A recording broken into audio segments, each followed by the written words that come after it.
Hello, hello, hello, hello, hello. Hello, LinkedIn. Hello, Facebook. And hello, YouTube. My name is Linda Murray Bullard. They call me the business plug. And today we're coming on to bring business topics for business people. So thank you. I'm battling the I'm battling early spring hay fever and everything else that goes with that. But while we're doing that, I want to introduce you to today's topic. You're going to want to lean in. So go ahead and like wherever you're seeing this, and then click on the bell so you'll know every time the Business Plugs mixer is on and you won't miss a thing. I want to tell you about the 360 business assessments. If you are a business and you feel like you're stuck and you're not expanding the way you want to, then I offer the 360 business assessment that will give you a checklist of things that will get you moving forward and helping you to scale your business. And if you want to come on the Business Plugs Mixer, if you're an interesting person or you're doing something that needs to be shared, then go ahead and click the link in the description and let's make an appointment so that you can be on the mixer. With all that said and done, hello, hello, hello, Sheena. How are you? Hello, I'm good. How are you? Doing fine. So we've been trying to do this for about a year. So Jerry Lee will be glad that Right? Jerry Lee will be glad that we finally got it done. We've been trying to do this for a year. It's been a while. I It's know, been a I while. know. Yeah, yeah. So we're trying to get it done. We had a very interesting conversation. It's been months, but I still remember how you talked about how you were going in one direction, and then all of a sudden you decided to do something very different because something that touched your heart. So go ahead and tell them, who is Sheena? That's a loaded question. But my name is Sheena Jenkinson, and I am the owner, CEO of Sire Co. Um, it's a lot, a lot of layers to Sire Co. But in a Hey, nutshell, Sire Co. I am a mortgage loan originator, and I try to educate the minority group and also provide resources for credit and business and trying to get them on track to become homeowners. absolutely, absolutely. And so, what I remember very distinctly about our conversation, look, although it's been almost a year ago, but I still remember, and that's really good because after COVID, my short term memory is like on a whole nother level. But I do remember you having such compassion for people that you thought who think that home ownership is out of reach. Yes.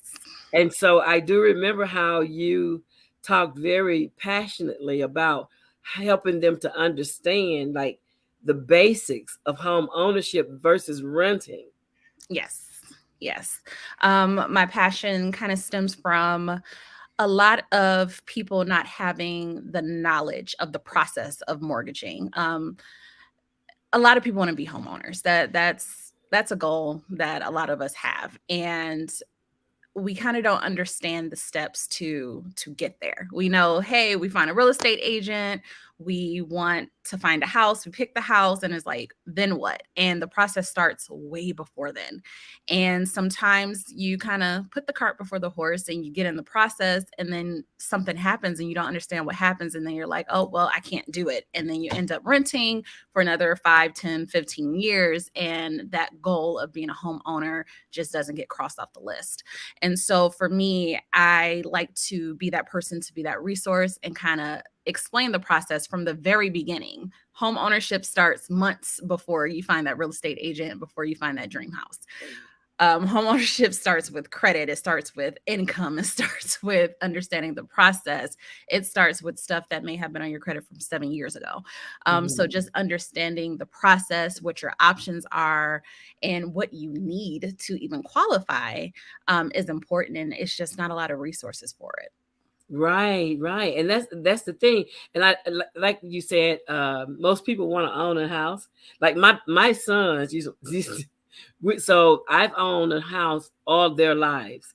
And so they were like, we don't want to do our own work. We want to just call, how the young people don't want to learn trades. So they're like, no, no, no. We'll let somebody else do it. But now, now that they're over 35, now they're like, whoa, wait a minute. We're going to buy houses, right? So now they realize that property ownership is really a good thing. It's really a Mhm. great thing. And so when you are and the younger the better, right? The Yes. younger you are, the better it is. And Yes. so explain the people who should be seeking your services. Any level of wanting home ownership. And I say that because some people already have it together. They have good credit, they have money saved for the down payment, and they know what their budget is. Some people, they're ready, but you still want a loan officer to hunt down the best product, the best rates, so that you're putting yourself in the best position. And then you have others that have no idea where to start. And of course, they definitely should reach out. Um, and kind of put in a plan. I've had several clients where they're like, I'm ready to buy a house. And we looked at their situation. I'm like, we need to wait about 6 months. Let's do this first. Let's pay this off. Let's save this money.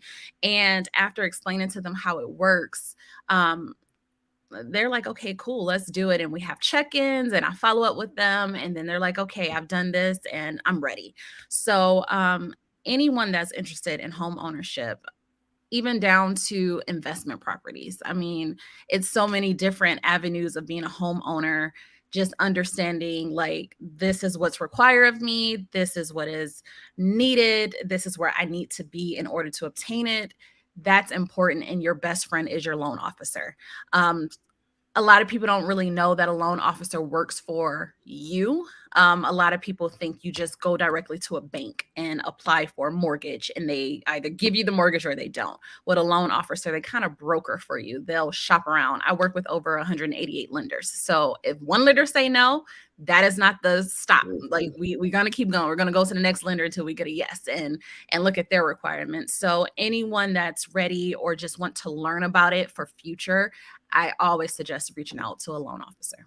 Absolutely. And I've had people that they'll ask me, do you know anybody who can tell me how much house I can afford Yeah. now? That's a good question. How much house can I afford? That is a very black and white question. So technically, you take a look at your debts and you divide it by your income, and then we figure out what your debt to income ratio is. And that percentage is how much we can add on for monthly payment for your house. So that's Mm, the science behind it. mm. As a loan officer, I do not ask that question. I just had someone like 2 days ago say, how much house can I afford? And I said, I'm not going to answer that.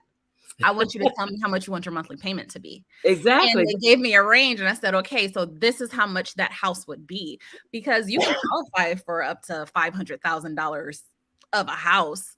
But if you don't want your monthly expenses to be $5,000 a month, Right, then we exactly. need to look at a cheaper house. So just because you qualify for how much house, that's not necessarily the route to go. You should really think about what you're comfortable, because we're looking at raw numbers. I don't know if you have, a niece or nephew that you pay soccer practice and, pay for other things out of pocket. You may take care of a family member. You may have other expenses. You may have a dog. That we don't care about that in the mortgage industry. We don't calculate that in your debt to income. That's not black and white for us. But you as an individual consumer, like, yes, I bring home X amount of dollars, but I know that I spend 25% of it on this, or I have a bad eating habit and I spend 50% of my income on DoorDash. Yeah, So, yeah. when they come to me and they say, how much house can I afford? We go back to the drawing board. Let's look at your everyday expenses and kind of work a number in there. And then I'll go to the black and white and say, okay, this is a good starting point. Let's see if we can get you qualified at that point. And so getting pre-qualified, that's another thing, right? Yes. Before you look, like getting pre-qualified kind of takes some of the guesswork out of it. Yes, it does. Especially for real estate agents. They have a ton of people that come and say, hey, show me 15 houses.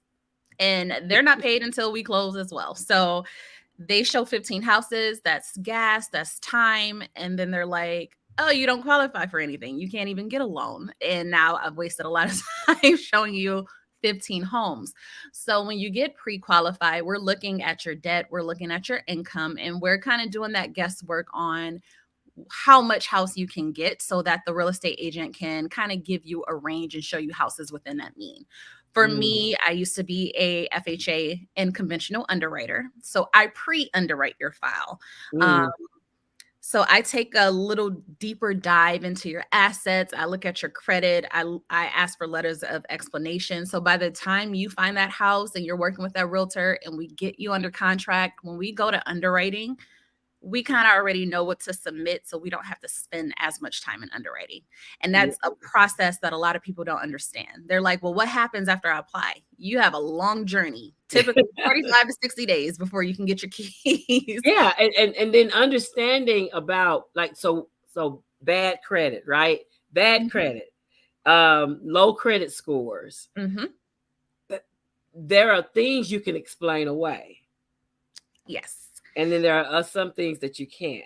Some things you So cannot. Yes, that is true. yeah, and so getting people to understand that, how difficult is that? Like, what should they be looking out for now? So it's not really difficult. As an underwriter, we have all these guidelines that kind of tell us, well, if this is on the credit, this is what you need to do. And then you have what we call company overlays. So then the company you work for tells you, okay, follow that, but then this is what else we want to add to it. So when someone is looking at their credit and they're like, well, my score isn't favorable, we take a look at it together. And I'm like, well, what can you pay off? And then after you pay that off, then let's look at this. Why is this on there? So we really have a conversation to walk down what everything is and what we can do about it. And at some point, we sit down and say, can we explain this? Does it make enough sense to say, well, I was late 3 times. Well, why were you late 3 times on this one account? Have you been positive 6 months since then? So that's where the letter of explanation come into play. Some things to look out for. If you've moved a lot, we need to make sure you don't own other properties and, trying to scam the system. So being able to explain your addresses, any late history, if you have any payment plans, if you have child support, we need to document. Provide your loan officer a copy of your child support documentation from the court. Like, it's ways to get around a lot of things. But if you do not have the loan officer that's going to work with you and explain that to you, and you get through underwriting and the underwriter stop it and send it back and you're just kind of lost, that's when people walk away from the whole process. Exactly. Yeah, I can remember we had pristine credit, my husband and I, when we went to buy our house, until he had a workers' comp injury. Mm, And so he was off work for a minute, right? Because workers' comp doesn't pay you like your normal job. And right. so, he was getting 60%. So that like put a dent in how we were able to pay our bills for a while. And we had to write, when we first bought our house, we had to write a letter to explain what had happened, because up until then we were fine. Yep. And we like to cover gaps. Whether you have a gap of employment, if it's after so long, we need to ask questions about that. It's just really painting a picture so that people can see that you're worthy of however much of a loan you're requesting from them. Absolutely, absolutely. And right now, a lot of people are buying properties because they want it to be investment properties in Airbnbs and Hmm. Airbnbs and short-term rentals, and those things Yep. are really, really hot. And so because I'm here in Chattanooga, Tennessee, Hmm. and we have a housing shortage. Oh, wow. Yeah. So a lot of investors have moved in, and they are building multifamily projects. Okay. Almost everywhere you look, there are multifamily projects going up everywhere. And so some of those will be for sale soon. Yes. And so getting people ready to think about how that income could affect, you know, them having, ownership, or getting situated so they can make purchases Right. of Right. those various properties. There's going to be something educational, I am sure. It is, because as an investor, the traditional product, I mean, you still have access to FHA, which is a common government Hmm. mortgage, and you have conventional, which is just a traditional product. But as an investor, the percentage for down payments change.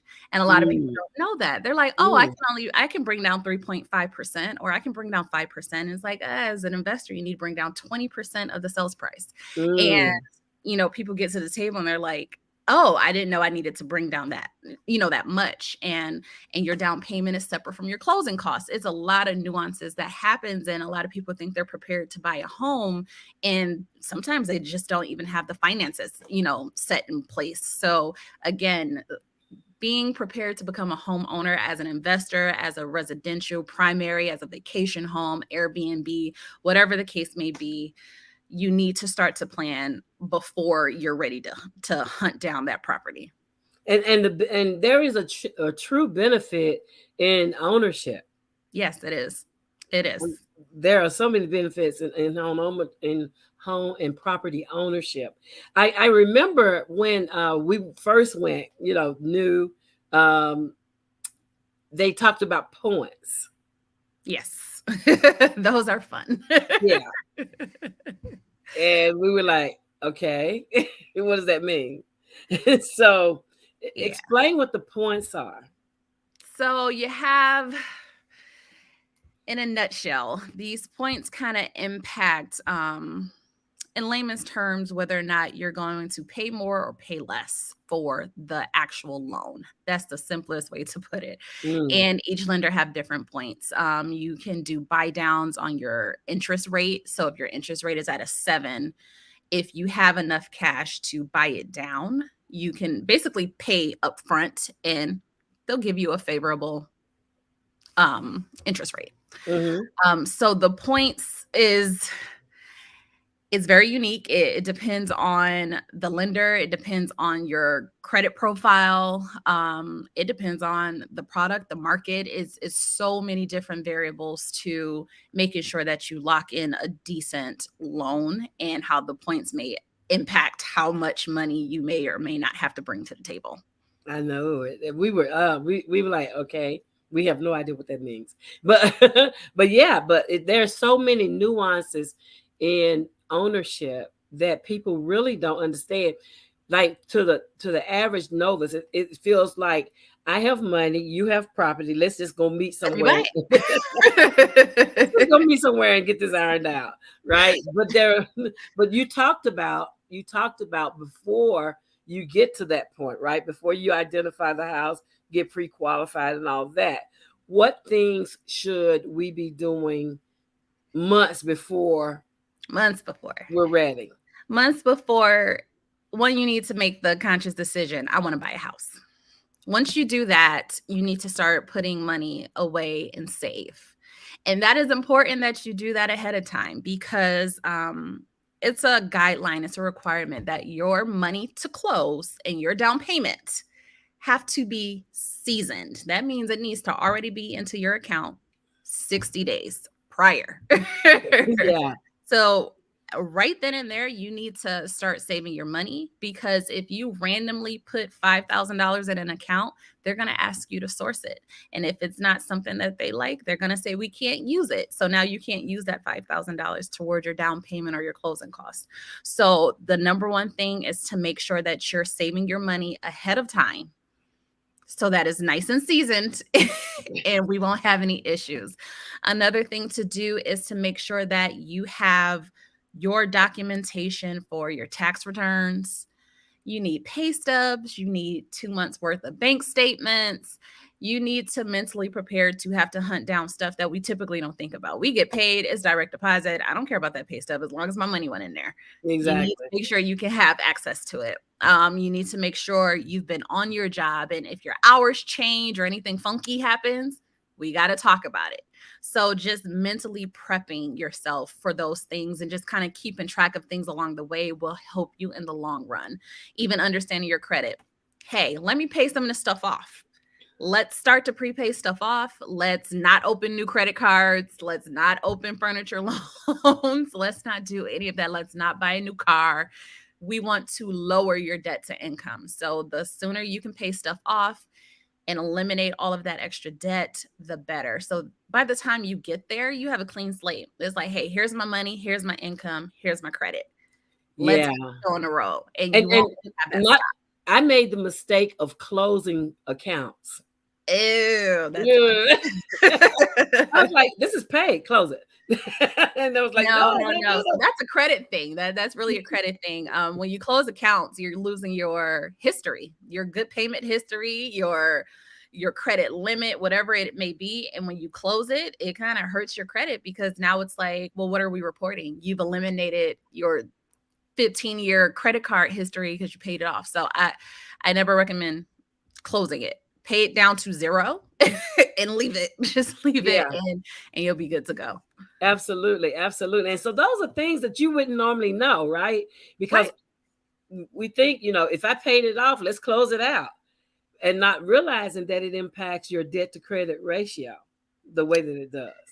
Yes, it impacts your score as well because Yeah, now again you're losing that important reporting history. yeah, You're losing your picture at that point.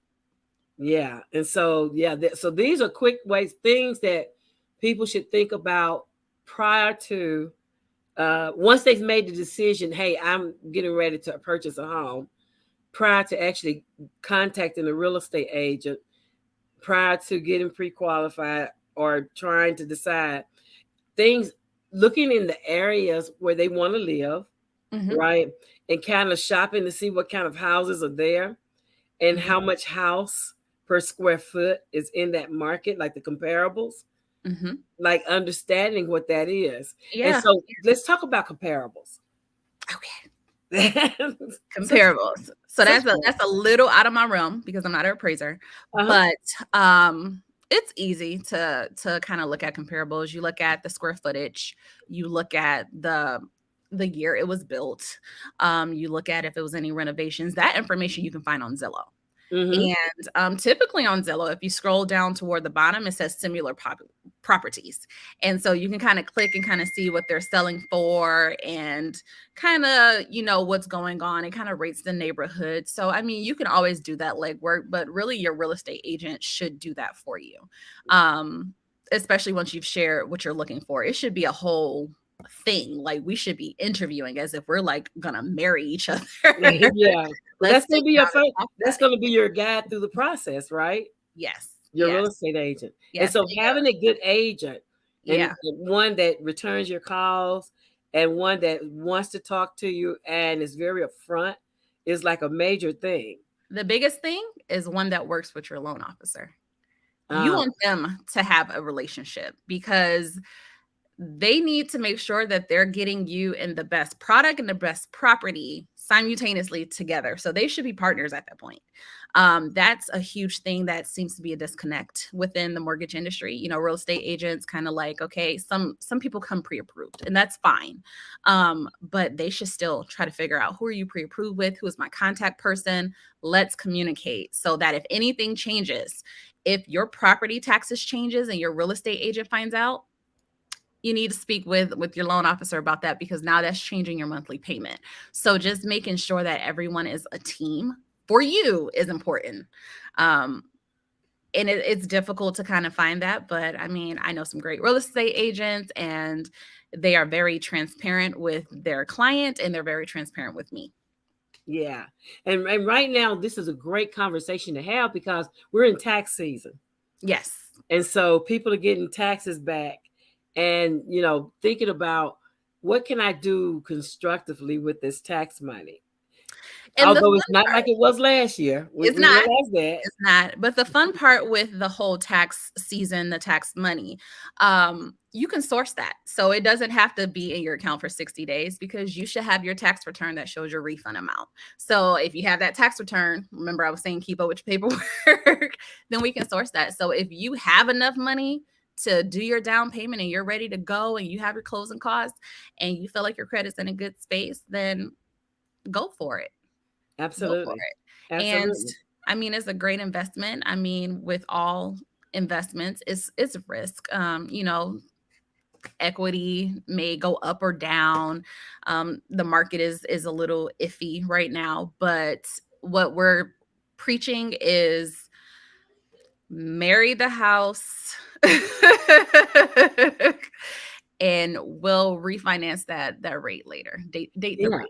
And the thing about it is, property never goes to zero. I mean, it goes up and down, but it never goes to zero. And so when you're talking about generational wealth, you're talking about leaving something for your family. I was reading a story where this family's grandmother always had a house that the family could use if they were having bad times, and so everybody took care of that house. I think one of the I want to say Miss Reeves, who does hotels. I Hmm. think it was her story, her grandmother, where she talked about her grandmother always, or her auntie always said, we need to always have a family house just in case somebody in the family runs into bad Hmm. straits. They always have a place to go stay. Yep. And we used to do that. I mean, that used to be a whole thing. And so now, as people are trying to do generational wealth and trying to make the family rich again, I mean, wealthy again. I said rich, wealthy again. You can become rich. Yeah. Yeah. But now we're thinking about investments and property ownership, and how can we collectively as a family do investments together in order to have a pool of money available that takes care of the family. Like, what a wonderful thing. What a Mhm. great conversation to be having. Yeah, it is. It is, and working together is key. I mean, I've done loans as an underwriter where it's like four people on the loan, Mm, and they're mhm. like mother, daughter, father, cousin, and they're buying a multifamily unit. And I'm like, that's just a beautiful thing. I don't see it Yeah. very often within, the minority community, but if we were to do that, that would be great to come together and be able to buy a property because one person might not qualify, but two or three of you may. How wonderful that would be. All these multi-family projects we have coming up here. Mhm. How wonderful it would be if a family would get together and say, "Hey, we're going to just go in and put our pool our money and become investors together." Yep. And that is true generational wealth. Yep. Residual income. Yep. It sure Absolutely. is. Absolutely. So yeah, so those are conversations that I thought, and thank you for your yes. Thank you for stopping by the Business Plugs Mixer Thank and you for having sharing your wealth of knowledge, sharing me. your wealth of knowledge with us and getting us where we can understand some key terms about buying, homes.